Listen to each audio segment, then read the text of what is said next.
Hi guys, so I'm going to read showcase number 14. So this is the second appearance of Dr. Alchemy slash Mr. Element. For some reason they completely remade his character and made him a whole different gimmick. I don't know why they couldn't just make another character but I don't understand. They could have made like Dr. Alchemy Mr. Element's brother or something. But yeah, he basically just switches identities for the story will kind of explain why, but Showcase presenting The Flash, Whirlwind Adventures of the Fastest Man Alive, featuring Giants of the Time World. So that's the first story, is him fighting the Giants. The Flash, the fastest man alive, battles the strangest menace of all time. People who grow bigger every second. Giants of the Time World. In Central City, Iris West, picture news photographer, impatiently greets her boyfriend. Barry Allen, you move so slowly. I doubt whether you'd win a race with a turtle. Come on, you know it's hard to get a table at parties from 1 o'clock on. I wonder why I put up with your slowness, Barry, when the man I admire most is the Flash, the fastest man alive. Just then, glass of water's falling off that tray. With the speed undetectable to any human eye, the police scientist's hand hurtles out. Whoosh! Like a lightning bolt, Barry reverses the falling glass. Zoop! And catches the falling water before it reaches the floor. Whoosh! The puzzled waitress stoops to recover the glass. I think that happened in his first appearance. He did the same thing. I don't think he caught just a glass, though. He caught like the whole tray in Flash's first appearance. But didn't spill a drop. Funny. Never saw anything like it in my life. Amazing. After lunch, have to leave you now, sweet. Got a new assignment. Not to snap the launching of the new rocket, but to take a fast ship up to take pictures of the city at sunset. I'll let you know my call letters. Don't go crashing through any sound barriers, honey. At the police lab, a few hours later, the scientist tunes in his powerful wrist TV set. This is IB-7 calling photo field. Flight normal. There's Iris's ship. I'll zoom in for a close shot. Unidentified flying... Oh, so it's her flying the thing by herself. Unidentified flying object approaching me at terrific speed. It's a flying saucer. IB... Or is that I-87? I think that's B. IB-7, the photo field. I'm going to try to get near enough to take a picture of the flying saucer. No, Iris. No, don't try it. The scientist watches helplessly as Iris sends her ship hurtling towards the strange spacecraft. IB-7 to photo field. Just crashed through the sound barrier. We'll be close enough soon to take a picture of the flying saucer. When you hear the click of the shutter, little Iris West will get the picture of the century. At that moment, a blaze of light erupts around the daring photographer's plane, and poof! In Barry's lab, she's gone! She's gone! But that saucer's still up there. Gotta try to get her in time. The scientist snaps the spring lock on his ring, and a famous scarlet costume starts expanding in the inflating oxygen. Only one man in the world fast enough to make the attempt. The Flash. In an instant, the human comet races to the missile proving grounds, where... Good thing I remembered Iris telling me about this new rocket being launched. The fastest man on Earth rides the speediest rocket on Earth, as if it were a thunderous winged steed. First stage is dropping off. Speed is increasing. Should be within sight of the saucer. Soon. There it is. And whoosh. But to the Flash's dismay, even as the rocket reaches its greatest speed from the added boost of the last stage, the saucer is leaving me behind, as if the rocket were nailed up here, and without any sound of power coming from it. Sadly, the Flash rides the earthbound rocket towards its landing place. The uncanny speed of that flying saucer must mean it came from a civilization more advanced than ours, on another planet, or even another dimension. Another dimension. That gives me an idea. I've got to try anything that might give me the slightest chance of finding Iris. On the flat sands of the deserted beach, the human comet begins his greatest race. Broke through the sound barrier. But that's not fast enough. Even faster yet, the Scarlet Speedster flashes through space. Broke through the thermal barrier. But even that's not fast enough. Drawing upon every iota of untapped strength left in him, the fastest man on Earth unleashes a blinding surge of speed, which... I've done it! Broke through the time barrier. So all these years, so 1958, 1960, I think that like something 1999, I guess that is. Exhausted by his titanic effort, the Flash blacks out for what seems like just a few moments. Then, what happened to me? Dazed though he is. Oh, so they're small people. I thought they were giant. I think he fights giants later on in the story. Dazed though he is, the human comet realizes, more time must have passed than I thought to have me staked down like this. I'm a prisoner of the Lilliputians? Have I made a mistake? Did I land somewhere else than in the time dimension? Did I miss something?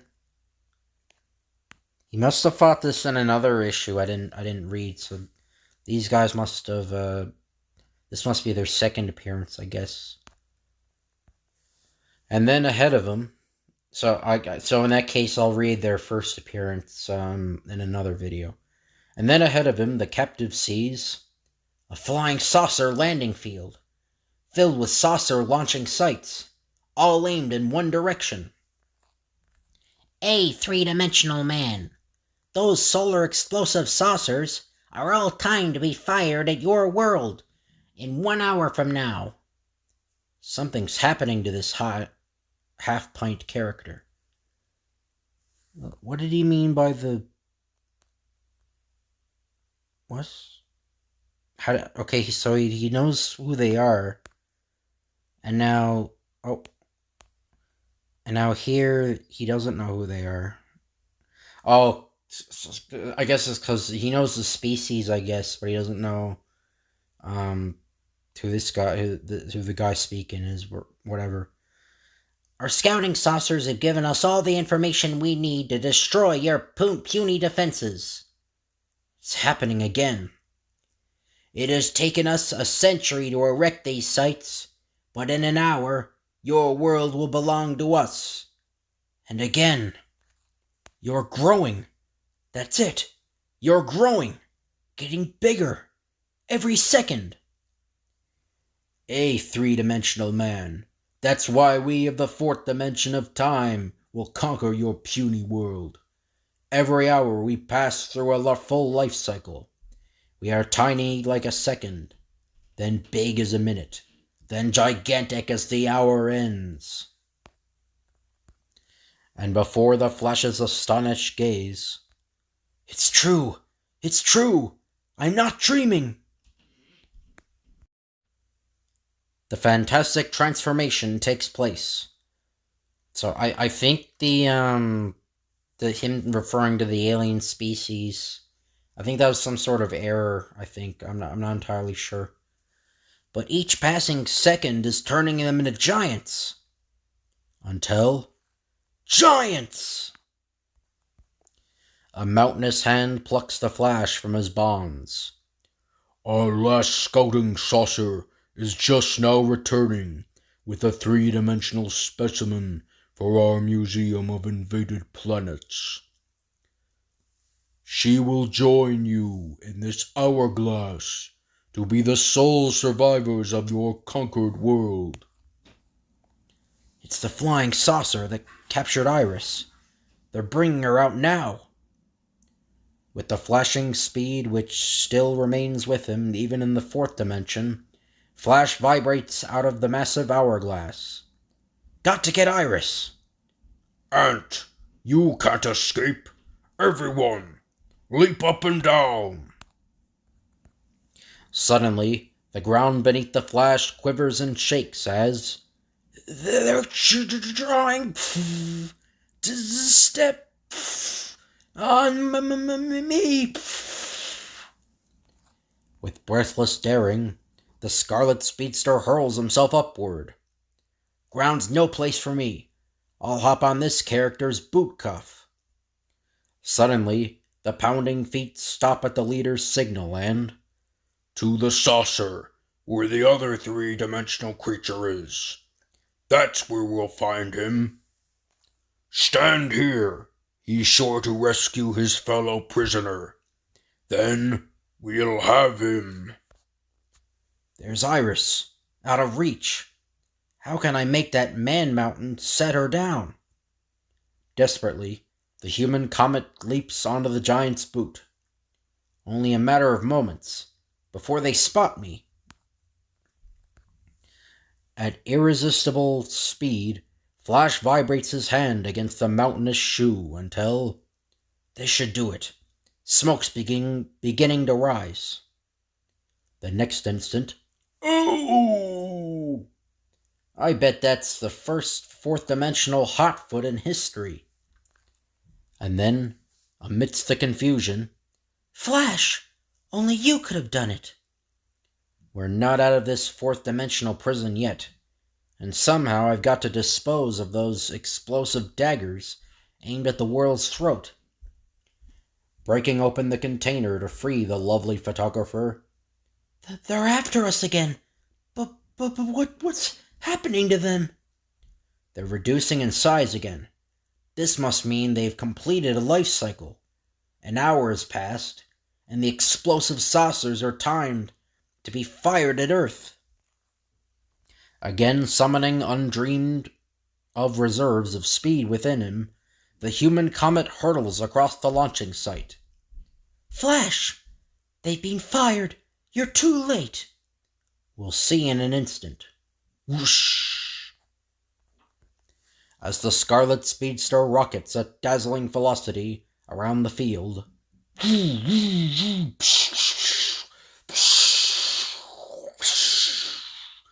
The saucers are exploding! The vibrations I'm setting up are blowing them up before they can crash through the time barrier into the Earth. Then, Flash hurls himself forward in a titanic burst of speed.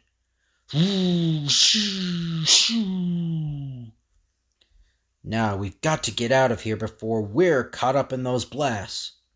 We've just crashed through the time barrier. That was the heat barrier. Got to slow up. Sound barrier. Here we are, back home again. Anything I can do for you before I leave? Yes, Flash. I'd like you to meet a friend of mine, Barry Allen. He's sweet, but slower than a turtle with lumbago. Maybe you can tell him how to speed up a little. Sounds like an impossible task. And that's the first story. And on the second story, where it's Dr. Alchemy's second appearance. So the Flash. These strands of rubber, holding me in their grip, no matter which way I turn. Ha ha ha! I warned you, Flash. You wouldn't be able to make a move to stop me. In the previous issue of Showcase, the Flash, after a hectic series of adventures, captured and sent to jail his most formidable foe, Mr. Element. Now, another criminal appears.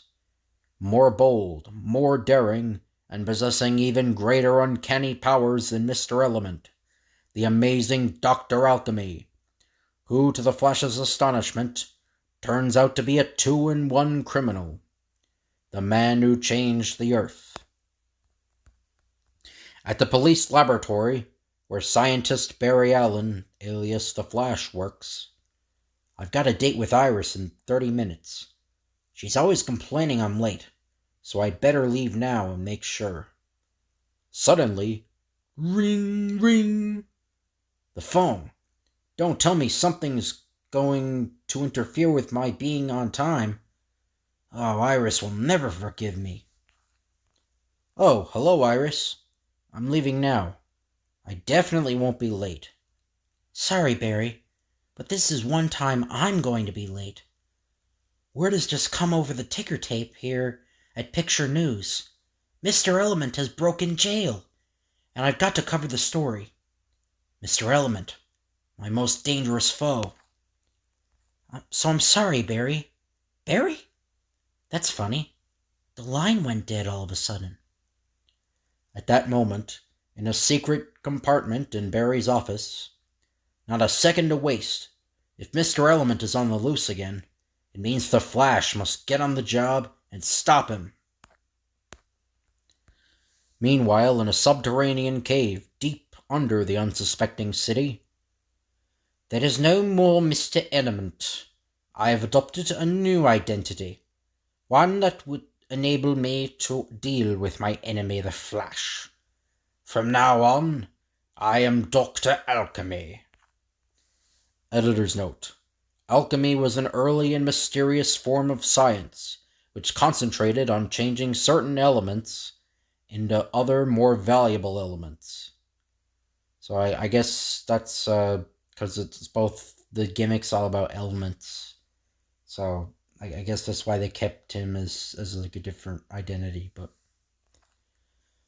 from now on, change is the key word in my methods, and the means by which I shall defeat the Flash. I have become the master of change. Already my new methods enabled me to break out of jail.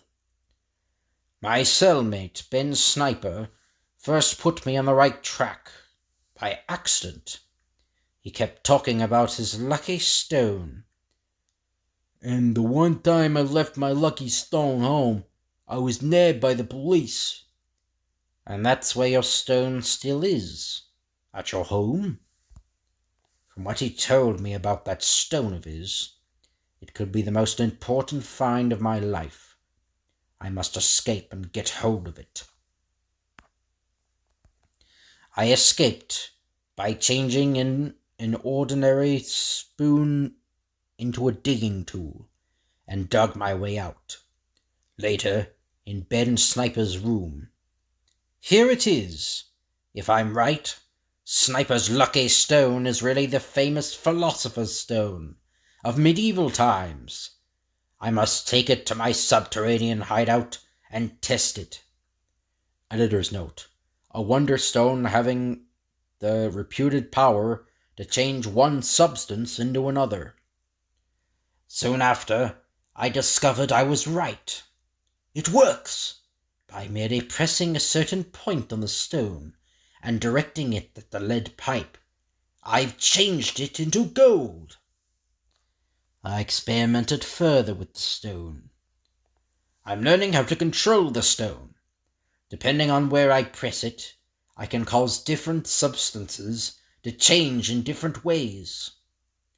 Finally, when I mastered the stone, I now have the power to change the earth, but a change in method calls for a change in name. I know. It was the ancient alchemists who searched for this Philosopher's Stone. I shall use it as Dr. Alchemy. Soon after, in the Central City Bank, Huh? What kind of a getup is that? I am Dr. Alchemy, and I require cash.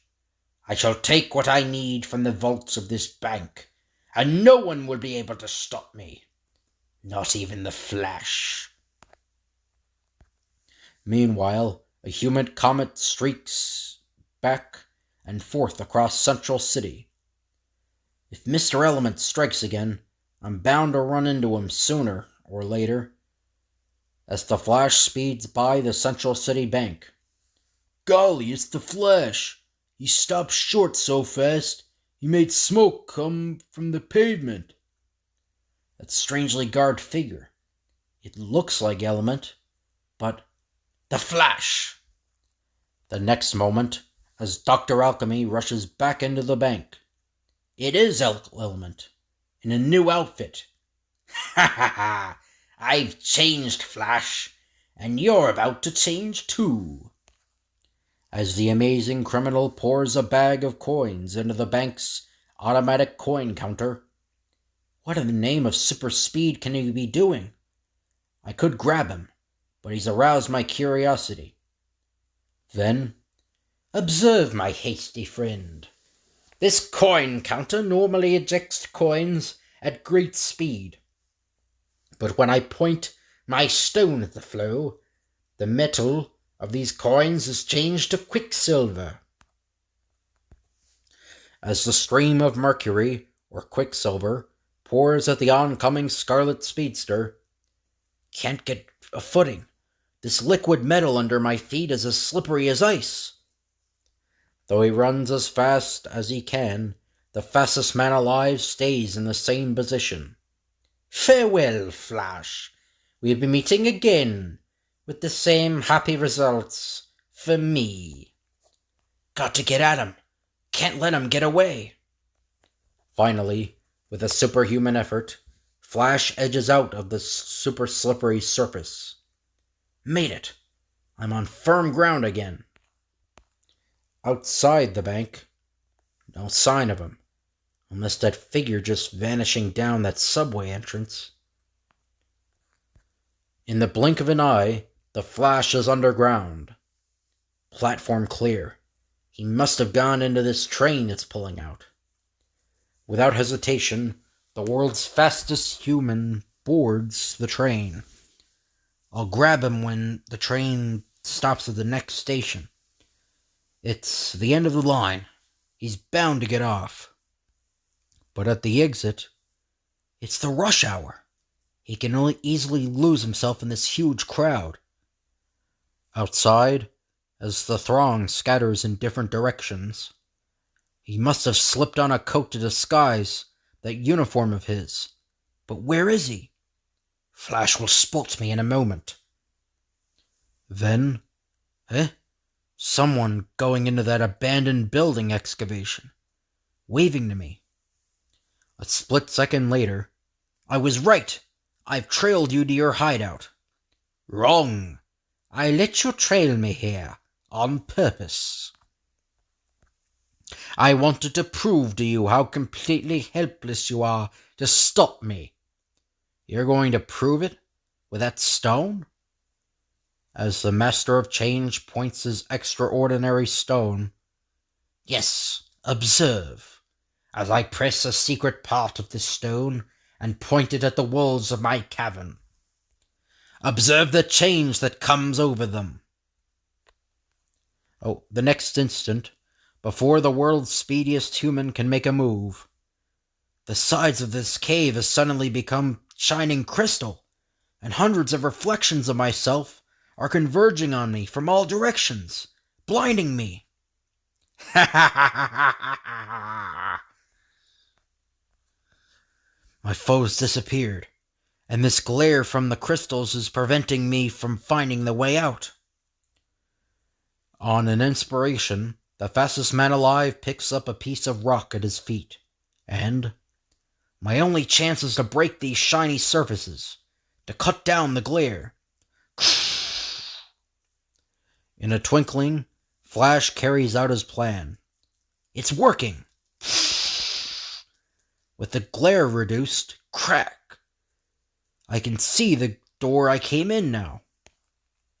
An instant later, "He's the most disappearing man I've ever come up against. He's proved his boast, for the time being." The following day, back at the police technical laboratory, Dr. Alchemy. So that's the new name of my old foe. That night, as a police alarm comes into Barry's secret receiver in the lab, "Strange occurrence on the east side. A row of trash cans suddenly changed to gold-plated ones. Police investigating." Changed. Sounds like the work of Dr. Alchemy. At the sight of the baffling occurrence, "It's pure gold, all right. How could anyone do that?" "How? And why?"